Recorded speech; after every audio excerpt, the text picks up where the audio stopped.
Je vais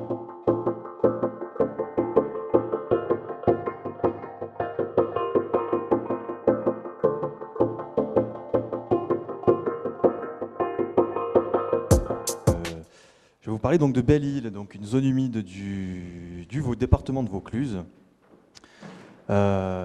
qui va venir illustrer un petit peu donc les problématiques qui ont été évoquées, donc notamment sur le littoral varois, donc il y a quelques instants, de façon plus modeste déjà quant à la surface concernée, puisqu'on parle pour notre part donc d'une petite zone humide donc de 26 hectares.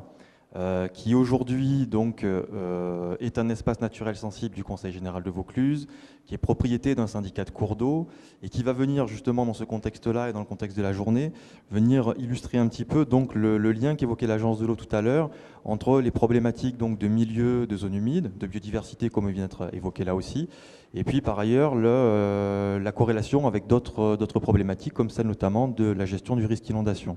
Donc c'est l'un des aspects majeurs donc, de ce projet-là, et qui a donc ça d'intéressant aussi de pouvoir induire donc la nécessité des approches donc de restauration fonctionnelle des zones humides en lien justement avec différents objectifs poursuivis.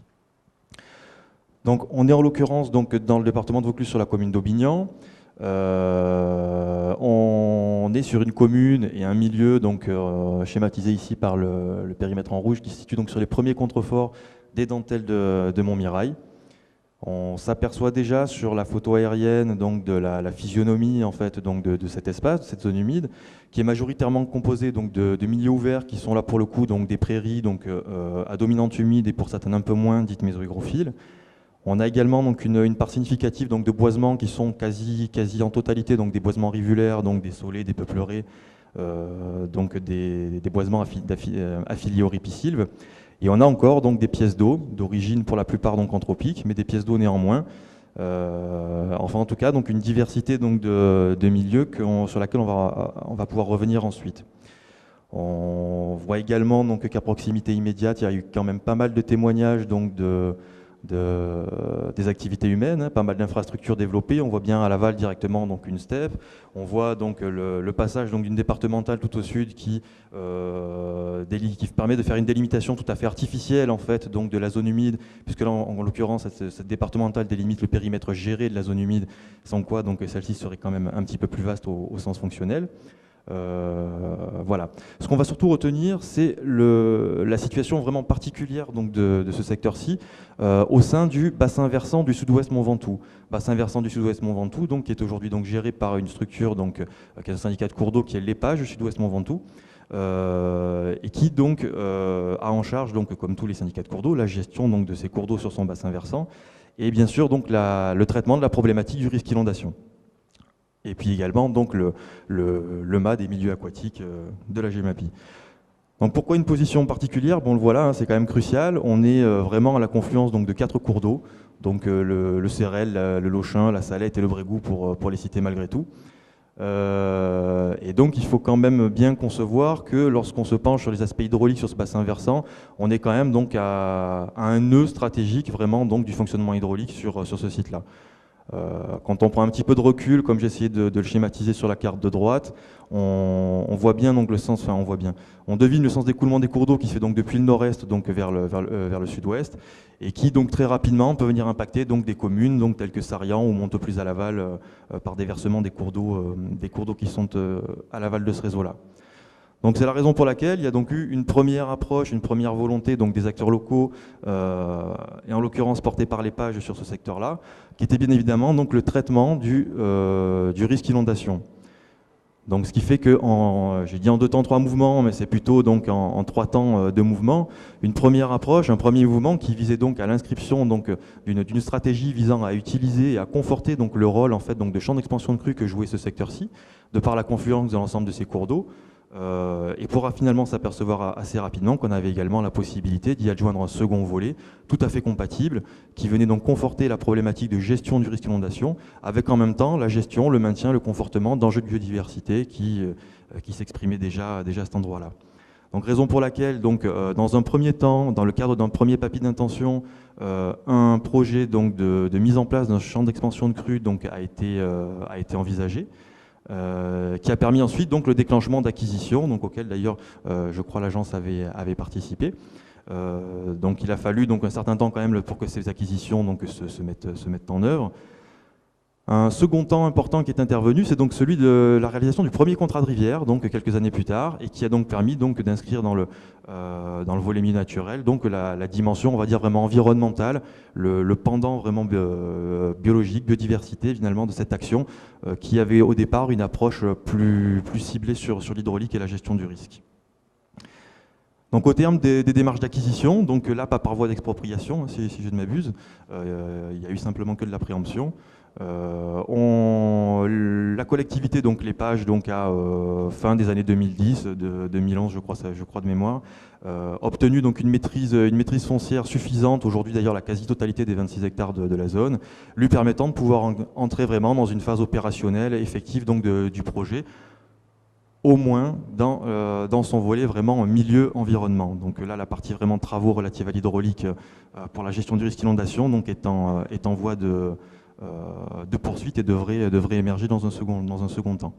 Donc, ce qui fait qu'en 2012, donc, des partenariats ont été noués entre la collectivité, donc entre le syndicat de Courdouk et les Pages, et le département donc, de Vaucluse, pour justement donc, saisir cette opportunité donc, de gestion, d'intervention, et également donc, de valorisation du patrimoine naturel en place, parce qu'on va le voir par la suite, il y avait effectivement donc, des enjeux qui ont également justifié de la signature d'une convention donc, avec le CNPACA pour justement donc, la bonne gestion, la coordination de des différentes problématiques et la prise en compte notamment du patrimoine naturel. Alors ce partenariat avec le CN, il se fondait justement sur une connaissance qui était quand même déjà assez significative donc, du territoire et de ses enjeux de biodiversité. Alors il n'est pas le lieu aujourd'hui bien sûr de faire le détail et de la richesse et de la patrimonialité donc, et des milieux et des espèces, mais déjà pour avoir un petit aspect, on va dire un petit survol grosso modo des enjeux, on parle uniquement, je vous rappelle, de 26 hectares. On est sur une petite zone de 26 hectares dans la plaine comtadine, sur des milieux, on va voir par la suite, qui sont tout à fait rélictuels, puisqu'aujourd'hui on est quand même plus en présence donc, de milieux cultivés, urbanisés, et riche d'infrastructures que vraiment de secteurs vraiment encore ou naturels ou semi-naturels, on va le voir par la suite, et que de tels secteurs qui accueillent ne serait-ce que 110 espèces d'oiseaux, sans même parler de leur richesse, de leur richesse patrimoniale, ça se compte sur les doigts d'une main. Donc voilà, finalement plus de 6 espèces d'amphibiens aussi, 9 espèces de reptiles, 14 espèces de mammifères, 41 espèces de libellules, 42 avec la petite découverte de cette année, et non des moindres. Une belle diversité et de beaux enjeux également relatifs aux orthoptères, donc les criquets et sauterelles. 44 espèces de papillons. Bon voilà, je vous ai fait l'article, je ne rentre pas dans le détail. C'est riche, c'était connu, c'est justement ça qui a fondé l'intérêt de ce partenariat entre le syndicat de rivière et puis donc les gestionnaires de milieux naturels donc, qui était le CEN et qui était déjà pas mal investi sur cet espace. Donc cette diversité, cette richesse donc, qui pouvait apparaître sous le seul jour donc, de la biodiversité, des enjeux naturalistes, elle repose, comme la plupart d'entre vous doivent le savoir, sur la diversité, la variété des milieux naturels qui s'y expriment. En l'occurrence, je vous ai déjà fait un petit topo rapide basé sur la photo aérienne de tout à l'heure. On est sur un secteur qui est majoritairement composé de milieux ouverts et donc de prairies. Donc là, je vous parlais tout à l'heure de la naturalité du milieu. On est sur un milieu qui est semi-naturel, puisque les prairies sont des espaces qui sont entretenus. On le voit par ailleurs donc sur les photos suivantes, plus à droite, sont des habitats qui sont fauchés, qui sont également pâturés donc, par le troupeau d'un éleveur ovin, donc, qui est également donc, en convention avec les pages, aujourd'hui propriétaires des terrains, pour justement poursuivre son activité dans le respect donc, des pratiques identifiées comme cohérentes au maintien des enjeux identifiés. On a également donc, des pièces d'eau, et on l'a vu donc, depuis des étangs permanents, à des milieux donc, de taille plus modeste, donc, qui ont des fonctionnements plutôt relatifs donc, à celui des mares, avec donc jusqu'à des annexes temporaires, des mares temporaires, certaines donc relatives donc aux étangs et à leur marnage, et puis d'autres vraiment uniquement alimentées par des précipitations, chacune accueillant donc des enjeux spécifiques. Ça, c'est pour la corrélation vraiment avec la problématique liée au patrimoine naturel. Alors, je ne me suis pas pesanti plus que ça sur les enjeux hydrauliques, vous avez bien compris. Quand on envisage de mettre en place un champ d'expansion de crue, c'est qu'il y a quand même un enjeu suffisamment prégnant au niveau hydraulique et avec des risques suffisamment, et un enjeu suffisamment identifié à l'aval pour justifier donc, un tel projet. Je vais tâcher d'être bref, bien sûr, donc je vais passer rapidement, comme je l'ai fait sur les enjeux de biodiversité qu'on vient de dévoiler rapidement. Par contre, ça c'était la partie sympa du sujet. Par contre, Belle-Île, voilà, quand on arrive sur place, c'est un petit peu moins vendeur. On a tout un tas donc, d'usages et d'activités donc, qui s'y expriment et qui sont pas tout à fait en cohérence donc, avec l'ensemble des enjeux qui ont pu être identifiés, des projets donc, qui sont poursuivis. Alors dans le désordre, hein, on peut parler donc de vestiges bâtis qu'on peut constater, pardonnez-moi, sur le site, donc témoin donc d'occupation passée et d'activités passées sur ce terrain-là.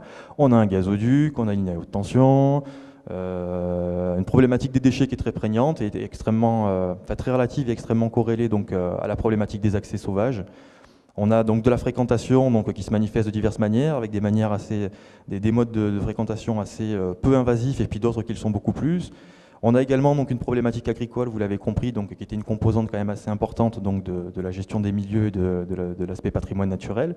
On a également donc, des sports mécaniques, un réseau hydraulique qui a le mérite d'exister, qui assure plein de fonctions, donc, tant pour la biodiversité que pour les enjeux agronomiques, mais qui pose des questions par ailleurs, notamment, et des responsabilités aussi, en matière d'entretien notamment, de restauration. Et puis d'autres activités de loisirs comme la chasse, la pêche, voilà. Bon, enfin tout ça pour vous dire que y a le bon côté de Belle-Île et il y a le côté sombre de Belle-Île. Et ça, grosso modo, quand vous avez compris ça, vous savez que pour ceux qui connaissent un plan de gestion, fatalement, il s'agissait donc dans le cadre du projet, pour sa partie comment dirais-je, opérationnelle actuellement, il s'agissait vraiment d'arriver à encadrer, à coordonner, à structurer les différents acteurs, les différents usages, et à les border dans le cadre d'un projet qui soit vraiment cohérent avec l'ensemble des objectifs fixés, à la fois donc une démarche donc de protection, de préservation de ce qu'est une zone humide et qui a une valeur intrinsèque, déjà de par sa rareté sur notre territoire régional, en Vaucluse particulièrement aussi, de façon encore plus sensible sur le territoire qu'est la plaine comtadine, notamment sur sa partie amont, donc un enjeu déjà intrinsèque relatif à la nature de ce milieu-là. Un objectif également très important qui était celui donc de préserver et de restaurer les fonctions hydrologiques de cette zone humide. Alors je vais pas remettre l'orthophoto, mais vous savez que l'homme n'était pas loin et qu'il est assez rare que l'homme ne touche pas au milieu qui l'entoure et que de ce fait, donc, cette zone humide elle a été fortement anthropisée, fortement modifiée, notamment sur son fonctionnement hydraulique. Ce qui est d'ailleurs notamment en lien avec le projet de champ d'expansion de crue, où là on aurait un recoupement intéressant entre l'artificialisation du fonctionnement hydraulique des cours d'eau et en même temps donc la restauration d'une fonctionnalité hydraulique de zone humide. Ça peut paraître assez paradoxal, mais je ne vais pas rentrer dans le détail, sauf si le temps nous en est laissé plus tard, mais vu le contexte hydraulique particulier sur ce bassin versant, on est vraiment là sur une contingence assez surprenante. Donc un objectif majeur sur la restauration donc, hydraulique de cette zone humide. Bien évidemment, l'encadrement donc, des enjeux et la préservation des fonctions, des rôles que peut assurer ce milieu-là sur les activités sociales et économiques.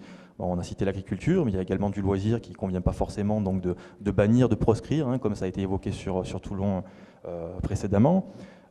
Et puis bien évidemment, donc, j'imaginais que les naturalistes n'ont pas oublié de mettre au premier rang de ces objectifs la préservation, la conservation des enjeux et des fonctionnalités biologiques et écologiques, de la même façon que la préservation, la protection des espèces qui s'expriment, notamment donc, pour celles les plus rares et menacées qu'on peut trouver sur ce territoire.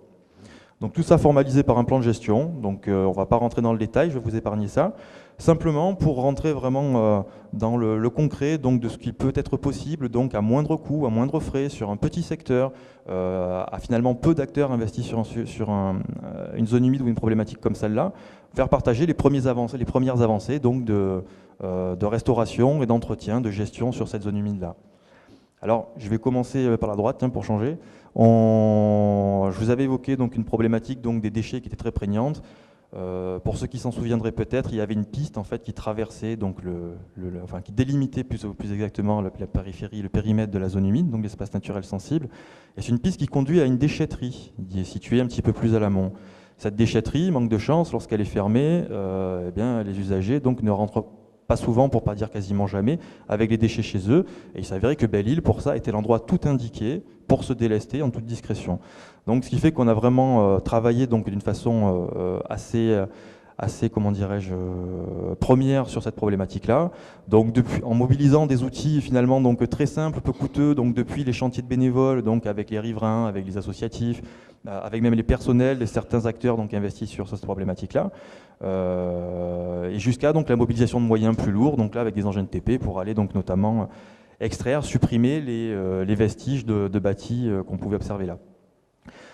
Donc toujours pareil, dans ce souci vraiment d'économie d'échelle, de moyens, il y a des partenariats qui ont pu être noués avec un lycée agricole qui a d'ailleurs permis d'offrir une valorisation assez intéressante, un deuxième plan de valorisation donc là partenariale à ces travaux, où on a pu donc commencer à travailler sur la restauration du fonctionnement hydraulique de la zone, restaurer ses fossés, ses canaux, tout un tas donc d'opérations qui étaient fondamentales pour la fonctionnalité du milieu, mais aussi le maintien des usages et des pratiques. On va le voir par la suite, je vais y revenir rapidement.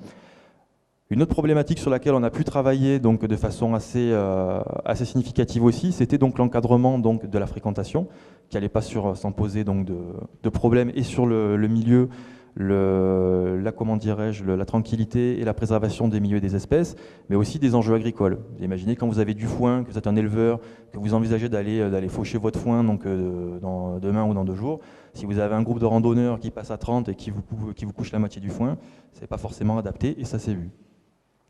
Donc voilà, donc le traitement des accès qui était quand même une dimension quand même assez importante aussi, en lien avec la problématique des déchets. Beaucoup d'investissements aussi pour le pastoralisme, donc déjà en lien avec les enjeux donc, comment dire, environnementaux, mais aussi avec les enjeux hydrauliques, puisque quand on travaille sur la restauration de la fonctionnalité hydraulique d'une zone humide, ben, ça permet là en l'occurrence d'offrir une plus-value pour un exploitant et l'intérêt agronomique donc, des prêts qui lui sont mis à disposition. Et puis ben voilà, aujourd'hui on commence à aboutir avec justement la mise en place des équipements qui permettent donc auprès du public de valoriser l'action, les partenariats et les objectifs poursuivis.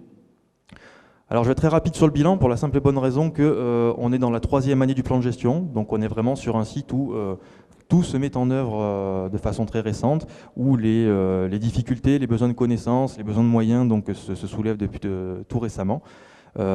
Simplement, pour aborder la dimension des perspectives et donc de l'action qui va rester à poursuivre, elle va simplement se résumer à cela, arriver donc à poursuivre ce souci d'articulation des 4 volets qui ont été identifiés donc, dans le plan de gestion, le maintien et la restauration des fonctionnalités de la zone humide, en lien donc, avec les enjeux donc, socio-économiques qu'on peut y observer, comme notamment la rentabilité agricole, c'est comme ça qu'il faut parler pour l'exploitant qui est là, activité qui a donc un impact bénéfique majeur donc, pour les enjeux de biodiversité, et enjeux de biodiversité qui là aussi donc, permettent de trouver un débouché social en termes de valorisation pour le public. Je vous passe la parole. Oui.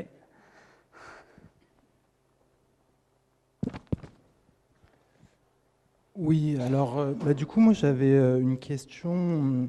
Donc, quand vous évoquez du coup la préservation du fonctionnement des fonctions hydrologiques, donc de cette zone humide, donc il y a des pièces d'eau temporaires et des pièces d'eau permanentes. Donc, vous indiquez qu'une des fonctions hydrologiques, c'est le rechargement des nappes.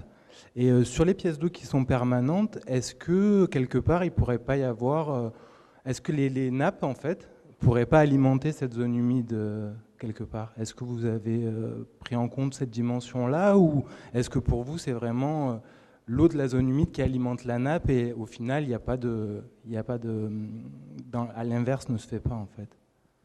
En fait, donc c'est effectivement la nappe donc, qui permet donc, de maintenir donc, les niveaux donc, dans les pièces d'eau permanentes et aussi d'alimenter les pièces d'eau temporaires. On a donc une déclivité donc, topographique avec donc, un toit de nappe donc, qui évolue, qui varie donc, en fonction.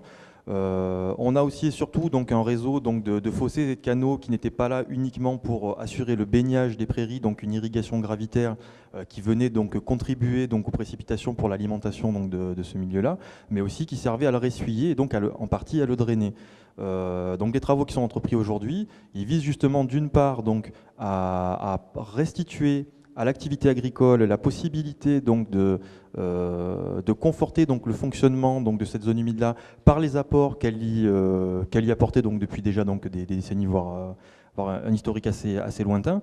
Et aussi et surtout, là, c'est plutôt la problématique donc, de la zone d'expansion de crues et donc des travaux qui sont à restaurer, qui sont à aménager donc, dans le cadre de la problématique de régulation des crues, qui vont viser justement donc, la possibilité donc, de favoriser l'expansion de ces cours d'eau sur ces terrains-là, expansion que ces cours d'eau donc, avaient naturellement donc, jusqu'à il y a malheureusement déjà quelques siècles, puisque, je veux pouvoir le dire très rapidement, on est vraiment sur un territoire qui est particulier, je voulais brièvement dévoiler tout à l'heure, on est sur un territoire où les cours d'eau sont perchés, ils sont en fait canalisés. Vous imaginez vraiment des canaux, ils sont tirés au cordeau. Le fond du cours d'eau, le lit du cours d'eau est donc concrètement au-dessus du terrain naturel. Tout ça a but donc d'assainissement du territoire et aussi d'irrigation gravitaire. Donc, ce qui fait que l'alimentation donc hydraulique de ces territoires-là, de façon naturelle par les cours d'eau, elle est hypothéquée depuis déjà très longtemps. Et finalement, c'est à la lumière donc d'enjeux de préservation des biens et des personnes que une problématique hydraulique et sécuritaire va permettre d'arriver à compenser un petit peu cette artificialisation et de venir conforter donc le rôle de l'agriculture et de l'irrigation dans un fonctionnement hydraulique plus global et un peu plus proche des conditions, on va dire, sinon naturelles, au moins d'antan, quoi. Là, en l'occurrence, la connaissance, on l'a déjà pas mal, c'est quand même pas mal documenté sur le bassin versant. Là, en l'occurrence, on n'a pas de levier, on n'a pas de moyen particulier donc de mettre à profit en fait, la nappe, plus que le milieu ne le fait déjà donc, spontanément, et plus que la nappe elle-même ne s'y met déjà au service. Là, aujourd'hui, il y a besoin donc, de compléments qui ne sont plus de compléments donc, des compléments de volume d'eau qui ne sont aujourd'hui plus mobilisables du fait donc, de l'artificialisation des cours d'eau et de l'abandon donc, d'un système d'irrigation qui venait compléter un système, on va dire, à l'équilibre et naturel il y a très longtemps, artificialisé depuis longtemps.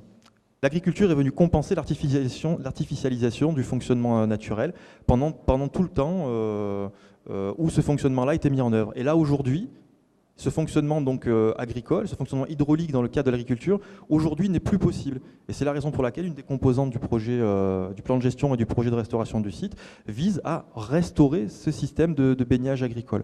En clair, ce que vous avez partout ici, donc alentour, c'est quelque chose qui existait auparavant donc, sur ce territoire, qui est aujourd'hui donc, à l'abandon, qui n'est plus fonctionnel, et qui donc ne peut plus venir soutenir donc, le fonctionnement de la zone humide tel qu'il était auparavant. Oui, donc Hervé Oubrier de l'EPAGE du Sud-Ouest Mont Ventoux. Je voulais compléter donc la présentation de Grégory, pour préciser un petit peu le contexte de ce projet. Donc, comme Grégory l'a dit, c'est un projet avec deux entrées, donc hydraulique et écologique. Et c'est le projet écologique à la base devait être un peu la cerise sur le gâteau, quoi. Donc clairement, sans l'entrée hydraulique, on serait pas arrivé à faire de la gestion de milieux naturels comme ça. Pour autant, donc l'idée, la gestion des milieux naturels a fait un peu son chemin dans l'esprit de nos élus. Et donc sous l'ancienne équipe d'élus, on a modifié nos statuts en fait. Et donc depuis, la gestion des milieux naturels fait clairement partie de nos compétences. Donc voilà, en plus des items protection contre les inondations, entretien des rivières, voilà, on a un item conservation, restauration et gestion des zones humides. Donc là, l'équipe d'élus a changé et la nouvelle équipe est encore plus offensive en fait sur ces aspects-là que la précédente, notamment avec notre nouveau président. Et là, on est en train de mettre en œuvre un projet qui a vraiment comme seule entrée la conservation du milieu naturel. Donc c'est des mares à pélobates. Donc on envisage l'acquisition de, je ne sais plus, entre 5 et 7 hectares voilà, de mares pour la conservation du patrimoine naturel et en particulier du pélobate. Oui, bonjour Marc Maurice, NPACA. On a bien compris que l'opération était récente, 3 ans, donc le recul est assez faible.